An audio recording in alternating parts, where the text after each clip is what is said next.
Hello students, welcome to magnet pens.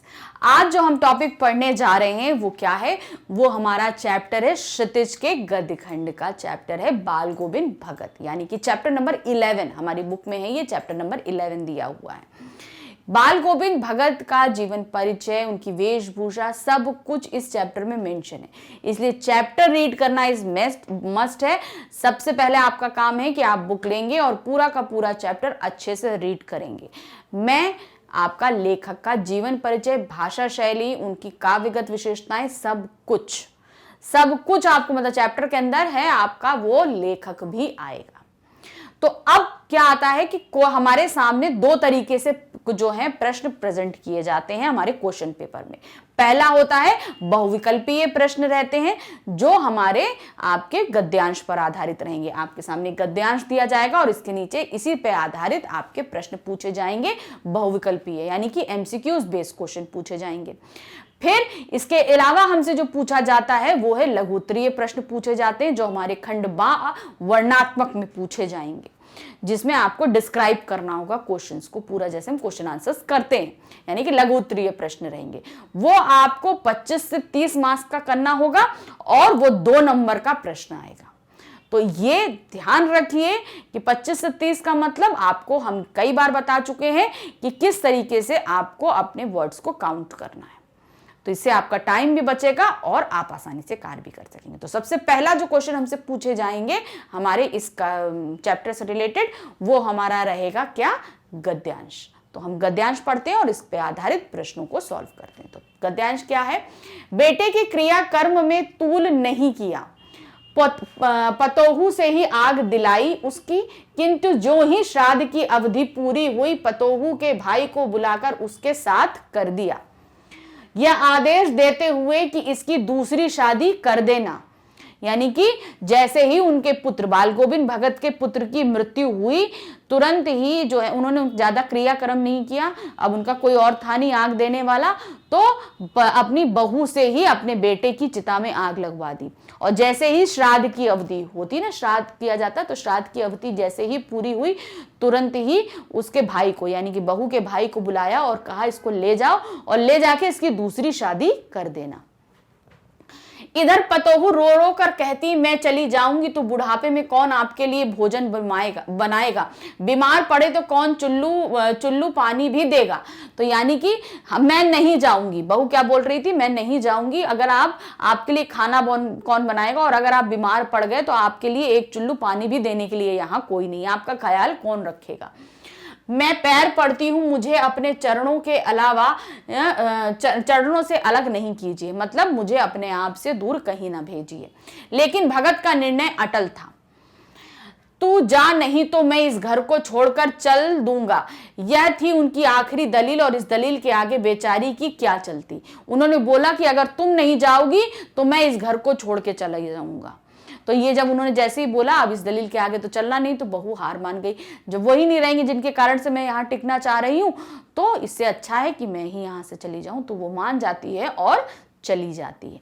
तो ये पूरा गद्यांश हमारे सामने है और इस पर आधारित अब हम प्रश्न सॉल्व करेंगे कि प्रश्न हमारे सामने क्या आ रहा है। पहला प्रश्न, भगत जी के समक्ष पतोहू की विवशता का क्या कारण था। यानी कि भगत जी के आगे पतोहू क्यों विवश हो गई थी, बहू क्यों विवश हो गई थी। भगत जी का बीमार होना, क्या बीमार थे, पति का मर जाना, भगत जी का निर्णय या दूसरी शादी। तो अब कैसे देंगे, भगत जी का बीमार होना, क्या वो भगत जी बीमार थे इसलिए बहू विवश हो रही थी, नहीं, ऐसा कुछ नहीं था क्योंकि वो बीमार नहीं थे। पति का मर जाना, नहीं, पति मर गया था तो उसको बोल रहे थे कि जाओ, लेकिन ऐसा वो विवश नहीं हुई थी। उसके विवश होने का कारण क्या था, उन्होंने अपना निर्णय, अटल निर्णय सुना दिया था कि अगर तुम नहीं गई तो मैं ये घर छोड़कर चला जाऊंगा। तो वो अटल निर्णय कारण था जिसके आगे ये पतोहू विवश हो गई थी, यानी कि बहू उनकी विवश हो गई थी भगत जी के निर्णय के आगे। दूसरी शादी के लिए नहीं, ऐसा नहीं। तो उसने अब जाने का निर्णय के लिए क्यों विवश हो गई थी, क्योंकि उन्होंने वो अटल निर्णय लिया था कि अगर तुम नहीं जाओगी तो मैं यहां से चला जाऊंगा। नेक्स्ट, बाल गोविंद भगत ने अपनी पतोहू के भाई को क्यों बुलाया था। उन्होंने अपनी बहू के भाई को बुलाया क्यों था, क्या कारण था? पतोहू को मायके भेजने के लिए। ठीक है, अभी हम इसको रख रहे हैं कि हाँ मायके भेजने के लिए तो हाँ बुलाया था कि इसको लेके जाओ, तो इसलिए अभी हम इसको किनारे रख रहे हैं। फिर दूसरा, अपने बेटे की चिता को आग देने के लिए नहीं। पतोहू की दूसरी शादी कराने के लिए, इसको भी हम हमें अलग लग रहे हैं क्योंकि ये दो कारण हुए थे उसके अंदर, क्योंकि वो बीमार थे, नहीं। अब हमारे पास दो कारण बच रहे हैं कि इन दो कारणों से बुलाया गया था, लेकिन अब कौन सा कारण सही है, क्योंकि आंसर तो हमें एक लेना है। तो क्या था, देखिए, पतोहू को मायके भेजने के लिए उसके भाई को बुलाया था और कहा था ले जाके इसकी दूसरी शादी कर दो। तो बुलाया किस लिए था कि बहू को यहां से लेकर जाओ, क्योंकि उसका पति अब मर गया था। तो सही कारण क्या है, बहू को मायके भेजने के लिए। ठीक है, तो सही ऑप्शन हमारा पहला वाला है। अब आ रहे हैं हम क्वेश्चन नंबर 3 पे। क्वेश्चन नंबर 3 हमारा क्या है, श्राद्ध की अवधि पूरी होने पर बालगोविंद भगत ने पतोहू को क्या कहा? उन्होंने क्या बोला था? अपने घर चले जाने के लिए बोला था? नहीं, ऐसा तो नहीं बोला था। दूसरी शादी करने के लिए बोला था? हाँ, इसको रखते हैं, इसे अभी रखते हैं। भाई को बुलाने को बोला था? नहीं, बहू से तो बोला नहीं था, उन्होंने पहले ही बुलवा लिया था, तो बुलाने के लिए भी नहीं बोला था। कुछ दिन और रुकने के लिए बोला था? नहीं, कुछ दिन और रुकने के लिए बोला ही नहीं था। तो क्या बोला था, शादी की अवधि पूरी होने के लिए उनके भाई को बुलाया था और क्या कहा था, ले जाके इसकी दूसरी शादी कर दो। तो यहां पर दूसरी शादी करने के लिए कहा था। इसका सही ऑप्शन ये होगा। देखिए, जहां पर हम कंफ्यूज हो वहां पे सबसे पहले हम गलत ऑप्शंस को हटा देंगे, जहां पर हमको नहीं समझ में आ रहा कि हमें क्या करना, तो गलत ऑप्शन पहले आप अलग कर दीजिए। फिर आपके सामने अगर दो सही ऑप्शंस बचते हैं तो उसमें क्या चीज ऐसी है जो हुई थी, हमें ये खोजनी होती है। तो जब हम वो खोज लेंगे तो हम इजीली कार्य कर पाएंगे। Question number 4। क्वेश्चन नंबर 4 हमारा क्या है, बालगोविंद भगत की पतोहू अपने मायके क्यों नहीं जाना चाहती थी? बालगोविंद भगत की सेवा करने के लिए? हाँ, सेवा करने के लिए तो नहीं जानी चाहिए थी। उसने बोला था कि मैं आपके लिए खाना कौन बनाएगा, आप बीमार पड़े तो पानी कौन देगा, इसके लिए। तो सेवा करने के लिए, तो अभी हम इसको रखते हैं, इसमें अभी हम कोई टिक मार्क नहीं करते। नेक्स्ट ऑप्शन पढ़ते हैं, दूसरी शादी करने के लिए। क्या मायके क्यों नहीं जाना चाहती? दूसरी शादी करने के लिए? नहीं, ऐसा कोई तो बात उसने करी ही नहीं थी कि मैं दूसरी शादी नहीं करना चाहती। उसने बात ऐसी कोई नहीं करी थी, इसलिए ये ऑप्शन गलत है। फिर क्योंकि वो अपना घर नहीं छोड़ना चाहती थी। हाँ, ये भी सही है कि वो अपना घर नहीं छोड़ना चाहती थी, तो अभी इसको भी रखते हैं। वो अपने भाई के साथ नहीं जाना चाहती थी, ऐसा भी कोई नहीं था। तो अब हमारे पास दो ऑप्शंस बच रहे हैं। अब इन दोनों में क्या सही हो सकता है, तो कैसे निकालेंगे? पहला, देखिए, बालगोविंद भगत की सेवा करना चाहती थी। हाँ, ये बात सही है, वो सेवा करना चाहती थी और ये बात पैरा में हुई भी थी, इसलिए ये सही है। फिर क्योंकि वो अपना घर नहीं छोड़ना चाहती थी, घर ना छोड़ने की बात तो उसने बोली ही नहीं थी कि नहीं मैं अपना घर छोड़ के नहीं जाऊंगी, उसने ये बात नहीं बोली थी। तो ये गलत होगा। सही क्या होगा, ये। क्यों? क्योंकि वो बालगोविंद भगत की सेवा करनी चाहती थी, क्योंकि वो बूढ़े थे, इस बुढ़ापे में उनके लिए खाना कौन बनाता, इसलिए ये पहला वाला सही आएगा। Question number 5। क्वेश्चन नंबर 5 क्या है, बालगोविंद भगत के बेटे की चिता को किसने आग दी थी? हमने बोला था ना, पतोहू से ही अग्नि दिलवा दी थी, यानी कि बहू से दिलवाई थी। तो क्या था, बालगोविंद भगत ने दी थी? नहीं। बालगोविंद भगत के भाई ने दी थी? नहीं। पतोहू के भाई ने दी थी? नहीं। बालगोविंद भगत की बहू ने दी थी? सही, बहू मतलब पतोहू ने दी थी, यानी कि उनके जो मरा था उसने, उसकी बीबी यानी कि बालगोविंद भगत की बहू ने अपने पति की चिता को आग दी थी। इस तरीके से ये पैरा हमारा खत्म हुआ। अब हम इसी का हम आपके लिए प्रैक्टिस के लिए दूसरा पैरा लेकर आए कि अगर दूसरा पैरा भी आएगा तो किस तरीके से हमारे सामने, तो इसमें दो पैरे हम आपके सामने लेकर आए। तो क्या अब इस पैरे में क्या है, इसको ध्यान से पढ़ते हैं और फिर इसके क्वेश्चन आंसर सॉल्व करते हैं। बालगोविंद भगत की संगीत साधना का चरम उत्कर्ष उस दिन देखा गया। मतलब वो संगीत को कितना पसंद करते थे, इसकी पूरा चरम सीमा उस दिन देखी गई जिस दिन उनका पुत्र मरा, जिस दिन उनका बेटा मरा। इकलौता बेटा था वह, मतलब उसके खाली एक ही पुत्र था, कोई और औलाद नहीं थी। कुछ सुस्त और बोदा सा था। मतलब वो कैसा लड़का था, शुरू से ही सुस्त था और बोदा यानी भोंदू टाइप के जो बच्चे होते हैं उस तरीके से था। किंतु इसी कारण बाल गोविंद भगत उसे और भी ज्यादा मानते थे। वो थोड़ा सा बोदा टाइप का था, इसलिए उसको वो और ज्यादा प्यार करते थे। उनकी समझ में ऐसे आदमियों पर ही ज्यादा नजर रखनी चाहिए या प्यार करना चाहिए, क्योंकि ये निगरानी और मोहब्बत के ज्यादा हकदार होते हैं। कहने का मतलब थोड़ा सा डिसेबल बच्चे जो रहते हैं उनको ज्यादा प्यार की जरूरत होती है, तो उसी तरीके से उनका बच्चा भी था। बड़ी साध से उसकी शादी करी थी, मतलब बहुत ही शौक और उसके साथ शादी करी, बहुत ही शौक के साथ उसकी शादी करी थी। पतोहू भी बड़ी सुभग और सुशील आई थी, मतलब जो बहू आई थी वो बहुत ही अच्छी सौभाग्यशाली थी। मतलब कहने का मतलब वो बहुत अच्छी संस्कारी सुसंस्कृत लड़की थी जो घर में आई थी। घर की पूरी प्रबंधिका बनकर भगत को बहुत कुछ दुनियादारी से निवृत्त कर लिया था। मतलब घर की सारी जिम्मेदारी उसने हटा ली थी। घर की जो जिम्मेदारियां होती है उनसे बाल गोविंद भगत को जो है वो फ्री कर दिया था। निवृत्त मतलब आजाद कर दिया था। उनका बेटा बीमार है, इसकी खबर रखने की लोगों को कहाँ फुर्सत। मतलब बेटा बीमार था ये बात और लोगों को फुर्सत नहीं थी, किंतु मौत तो अपनी ओर सबका ध्यान खींच कर ही रहती है। तो बीमारी जानने के लिए किसी के पास फुर्सत नहीं थी, लेकिन जब मरा तो सबका ध्यान उसकी तरफ आकर्षित हो गया। तो अब ये पैरा हमने पूरा पढ़ लिया। अब इस पे आधारित प्रश्नों को देखते हैं कि क्या प्रश्न पूछे जा रहे हैं। तो जो पहला प्रश्न हमसे पूछा गया है, बाल गोविंद भगत के अनुसार कैसे लोग निगरानी और मोहब्बत के ज्यादा हकदार होते हैं। अच्छे लोग नहीं, ऐसी तो उन्होंने बात ही नहीं करी थी। शारीरिक रूप से अक्षम लोग, जिन्हें मौत आनी हो नहीं, जिनकी शादी हो नहीं, यानी कि जो शारीरिक रूप से अक्षम हो, जैसे कि उनका खुद का बेटा था, सुस्त और बोदा था। ऐसे लोग जो अपना कार्य पूरी तरीके से नहीं कर पाते हैं, तो उनका ध्यान रखना ज्यादा जरूरी होता है। क्वेश्चन नंबर 2, बीमारी और मृत्यु की खबर में क्या अंतर देखा जाता है। अंतर क्या होता है। पहला, बीमारी ध्यान आकर्षित करती है नहीं। क्यों? क्योंकि वहां पर बीमार लोगों का हालचाल पूछने की फुर्सत किसी को थी नहीं, तो ध्यान तो वहां किसी ने बीमारी ने आकर्षित ही नहीं किया। गलत। मृत्यु बिना बताए आती है, ये बात तो सही है, लेकिन ये बात पैरा में मेंशन नहीं है, इसलिए नहीं। बीमारी में लोग मिलने नहीं आते, ऐसा भी नहीं था। मृत्यु ध्यान आकर्षित करती है, ये बात पैरा में की गई थी। ये अंतर होता है कि बीमारी में जो है लोगों का ध्यान आकर्षित नहीं करती। ध्यान कौन आकर्षित करती है?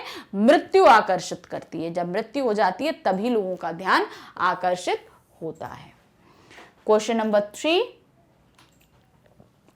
बाल गोविंद भगत की संगीत साधना का उत्कर्ष किस दिन देखा गया। तो ये पहली लाइन में था, उत्कर्ष देखा गया जिस दिन उनके पुत्र की मृत्यु हुई थी। तो क्या है? पुत्र की मृत्यु के दिन। एकदम सही। पुत्र की शादी के दिन नहीं, पुत्र के जन्म के दिन, बहू के घर आने पर नहीं। जिस दिन पुत्र मरा था उस दिन उनके संगीत का चरमोत्कर्ष देखा गया था। क्वेश्चन नंबर 4, क्वेश्चन नंबर 4 क्या है? घर का पूरा प्रबंध कौन करता था। बाल गोविंद भगत के पुत्र? नहीं, पुत्र तो नहीं करते थे, बिल्कुल भी नहीं। बाल गोविंद भगत की बहू? हाँ, बहू करती थी, शादी के बाद से उसने करना शुरू किया था, इसलिए अभी इसको अलग रखते हैं। बाल गोविंद भगत करते थे, हाँ, शादी से पहले बाल गोविंद भगत करते थे, फिर गांव वाले करते थे। गलत। तो अब 2 ऑप्शन हमारे सामने है, लेकिन पैरा में किसकी बात रखी गई थी? बहू की बात रखी गई थी। तो यहां पर सही क्या होगा? बाल गोविंद भगत की बहू। यहां पर यह नहीं बोला था कि सारा प्रबंध बाल गोविंद भगत करते थे, यह बोला गया था कि सारी प्रबंधिका जो है वो बहू हो गई थी और उन्हें गृहस्थ कार्यों से निवृत्त कर दिया था। तो यहां पर सही ऑप्शन क्या है? बाल गोविंद भगत की बहू। क्वेश्चन नंबर 5, क्वेश्चन नंबर 5 क्या पूछा जा रहा है? बाल गोविंद भगत का पुत्र कैसा था? नालायक था? ऐसी तो कोई बात नहीं थी। बहुत तेज था? नहीं। सुस्त और बोदा था? ये बात हुई थी। किसी काम का नहीं था? ऐसी कोई बात नहीं हुई थी। तो क्या हमने पैरा में पढ़ा था? उनका पुत्र सुस्त और बोदा था। तो यहां पर ये होगा। अब यहां पर हमारे बहुविकल्पीय प्रश्न खत्म होते हैं और हमारे वर्णात्मक प्रश्न शुरू होते हैं, यानी कि लघु उत्तरीय प्रश्न जो हमसे 2 मार्क्स के पूछे जाएंगे, जिनका उत्तर हमें 25 से 30 शब्दों के मध्य में देना है। पहला क्वेश्चन, बाल गोविंद भगत की दिनचर्या लोगों के अचरज का कारण क्यों थी। देखिए अब ये पूरे चैप्टर में से पूछा जा रहा है। अभी तक हमारे सामने गद्यांश रखा गया था, उस पर आधारित प्रश्न पूछे जा रहे थे। अब ये पूरे चैप्टर में से पूछे जा रहे हैं। तो क्या था, वो 70 साल के लगभग थे, लेकिन तब भी सुबह उठकर, बहुत सुबह उठकर, कोई भी मौसम हो, ठंड के मौसम में भी वो 2 मील चल के गंगा में जाके स्नान करते थे। तो मतलब इतना एज होने के बावजूद भी उनकी दिनचर्या हमेशा एक जैसी बनी रहती थी। तो ये सब कारण थे जो दूसरों को जो है अचरज में डालते थे। बाल गोविंद भगत की दिनचर्या लोगों के अचरज का कारण इसलिए थी क्योंकि सुबह सुबह उठकर 2 मील दूर नदी में स्नान करने जाते थे। किसी भी मौसम का कोई भी असर उन्हें रोक नहीं पाता था। दोनों समय ईश्वर का गीत गाना, ईश्वर की साधना में लगे होते हुए भी गृहस्थी के कार्यों में वे कभी विरत नहीं थे। यानी कि वो हमेशा दोनों टाइम ईश्वर की भक्ति करते थे, संगीत साधना करते थे, लेकिन गृहस्थी के कार्यों में भी पूरी तरीके से लगे रहते थे। प्रत्येक वर्ष गंगा स्नान के लिए जाना और संत समागम में भी भाग लेना उन्होंने अंत समय तक नहीं छोड़ा। आखिरी में वही गए थे गंगा मेला देखने के लिए, और फिर जो उन्होंने संत समागम किया था उसी से उनका शरीर क्षीण होता गया था और वो मृत्यु को प्राप्त हो गए थे। तो ये पूरी दिनचर्या जो उनकी थी अचरज का कारण, वो हम यहाँ पर मेंशन करेंगे। नेक्स्ट क्वेश्चन, बाल गोविंद भगत की पुत्र वधू उन्हें अकेला क्यों नहीं छोड़ना चाहती थी। अब उनके घर में मात्र 3 लोग थे, पुत्र वधू, पुत्र और खुद बाल गोविंद भगत। पुत्र की मृत्यु हो गई, अब बचे बाल गोविंद भगत। अब वो खुद इतने बुजुर्ग थे कि घर के कार्य उनसे नहीं हो सकते थे। कभी बीमार पड़ जाएं तो पानी कौन दे, खाना कौन बनाए, घर के कार्य कौन करे, कोई नहीं था। तो बहू चाहती थी कि वहां पर रुककर वो उनकी सेवा करे, उनको खाना बना के दे, घर गृहस्थी संभाले। तो इस कारण से वो उनको छोड़ के नहीं जाना चाहती थी। तो बाल गोविंद भगत की पुत्रवधू उन्हें अकेला इसलिए नहीं छोड़ना चाहती थी क्योंकि पुत्र की मृत्यु के बाद अब भगत अकेले रह गए थे। पुत्र तो मिल गया, अब वो अकेले थे। उन्होंने कभी किसी के आगे सहायता के लिए हाथ नहीं फैलाया था। अभी तक वो सारे कार्य खुद करते आए थे, फिर उसके बाद बहू आ गई थी तो सारे कार्य वो कर रही थी। उनको कभी किसी सहायता की जरूरत नहीं पड़ी जिससे वो दूसरों से सहायता मांगते। वृद्धावस्था में उनकी देखभाल करने वाला कोई नहीं था। पतोहू की चिंता थी कि कौन उनकी देखभाल करेगा, कौन उन्हें खाना बनाकर खिलाएगा और कौन बीमारी में उन्हें दवा देगा। मतलब उनका ध्यान कौन रखेगा, ये सब के लिए कोई नहीं था। इसी कारण वो उन्हें अकेला छोड़कर नहीं जाना चाहती थी। गर्मियों की उमस भरी शाम को बाल गोविंद भगत किस प्रकार शीतल कर देते थे।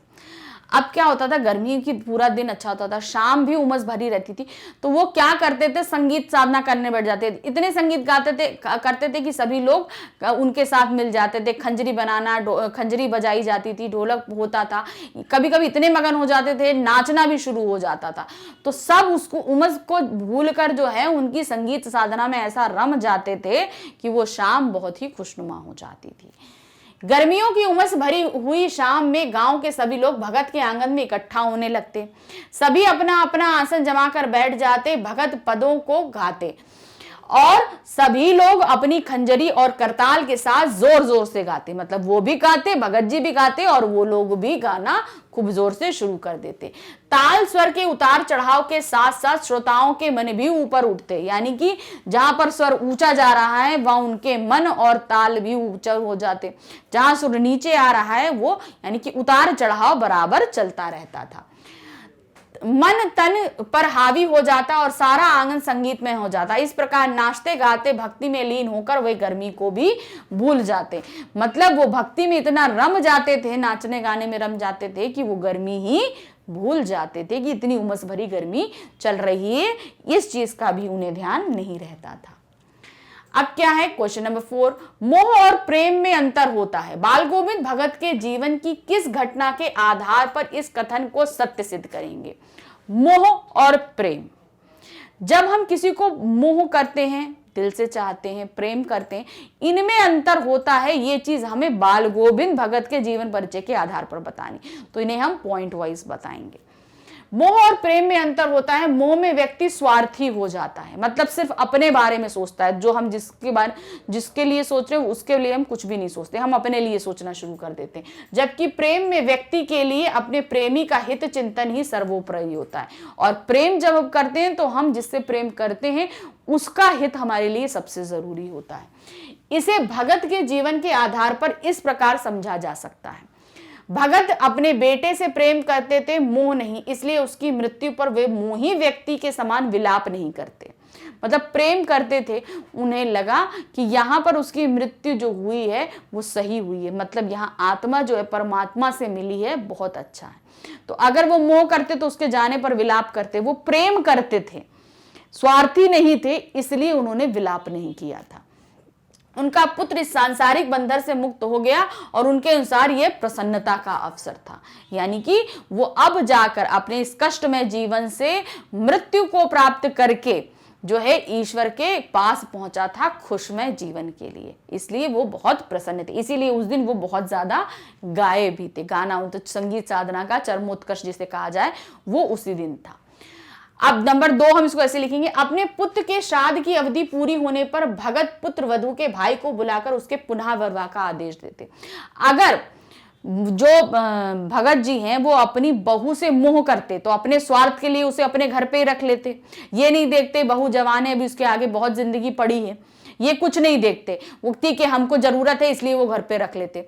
वो अपनी बहू से प्रेम करते थे, इसीलिए उन्होंने कहा अपने भाई, उसके भाई को बुलाया कि हाँ श्राप दे दी पूरी हो गई, अब इसके आगे इसकी सारी जिंदगी पड़ी है, ले जाओ इसको और इसकी दूसरी शादी करो, क्योंकि इसकी उम्र ही क्या है, अभी जवानी में इसका पति खत्म हो गया, ले जाओ अब इसके साथ पूरी जिंदगी। इसलिए उसका हित उनके लिए ज्यादा जरूरी था।